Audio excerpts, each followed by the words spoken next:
কাল রাতে স্পেন যে খেলা দেখাইছে সে খেলা দেখে তারা শিরোপার দাবিদার, এটা সবাই স্বীকার করতেই হবে। এত নিখুঁত পাস, এত নিখুঁত মানে খেলা, যেটা দেখে সবাই আনন্দ পেয়েছে। এমনকি যারা ফ্রান্সের দর্শক তারাই কিন্তু ভালো লেগেছে স্পেনের খেলা। ফ্রান্স প্রথমে 9 মিনিটের মতো একটা গোল দিয়ে দারুণভাবে এগিয়ে যায়, কিন্তু সেটাতে কাম ব্যাক করতে যে স্পেনের তেমন একটা সময় লাগবে না, সেটা তাদের খেলা দেখেই বোঝা যাচ্ছিল। 21 মিনিটে গোল, তারপরে 25 মিনিটে আরেকটি গোল দিয়ে 2-1 ব্যবধানে এগিয়ে গেল স্পেন। এবং তারপর থেকে তারা যে আর গোল দেওয়ার চেষ্টা করেনি সেটা বলতে পারবে না, তারা চেষ্টা অবিরতই করতেছে। এমনকি এমনকি ফ্রান্সও করেছে কিন্তু গোল দেওয়ার অনেক চেষ্টা। তবে কালকের খেলায় ফ্রান্সের এমবাপ্পের তেমন একটা মানে যে অবদান মানে খেলার মধ্যে দেখা যাচ্ছিল না আমার কাছে মনে হচ্ছে। দাদা গ্রিজম্যানকে অনেক শেষের দিকে তোলা হয়েছে, কেন তোলা হয়েছে সেটা আমি জানি না।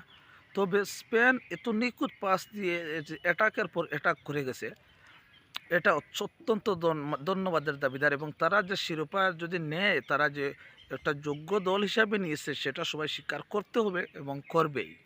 অত্যন্ত মনোমুগ্ধকর খেলা হয়েছে, যে খেলা থেকে তারা এখন বর্তমানে ফাইনাল অবস্থান করছে। জানি না ফাইনাল তাদের প্রতিপক্ষ কে হবে, তবে ফাইনালে তারা শিরোপার দাবিদার, এটা সবাই স্বীকার করতে হবে।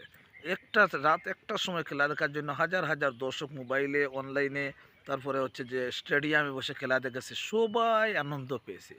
ফ্রান্স স্পেন দুটি শক্তিশালী দলের খেলা, তার মধ্যে যে 25 মিনিটে গোলের পর কিন্তু সম্ভাবনা ছিল যে স্পেন আরও হয়তো দু একটি গোল দিবে, অথবা ফ্রান্স সেই গোল শোধ করবে এবং খেলা অতিরিক্ত সময়ে গড়াবে। এই ধরনের একটা টান টান উত্তেজনা থাকলেও শেষ পর্যন্ত ফ্রান্স কেন জানি গোল দিতে পারেনি এবং পরাজয় বরণ করে সেমিফাইনাল থেকে এই ইউরো কাপে বিদায় নিশ্চিত হয় এবং স্পেন চলে যায় ফাইনালে।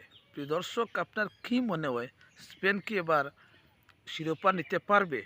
স্পেনের এই খেলা থেকে আপনার কি এটা আপনি নিশ্চিত হতে পারেন যে স্পেন এবার শিরোপা নেওয়ার দাবিদার? এটা কি আপনি স্বীকার করেন? তা কমেন্ট করে জানাবেন।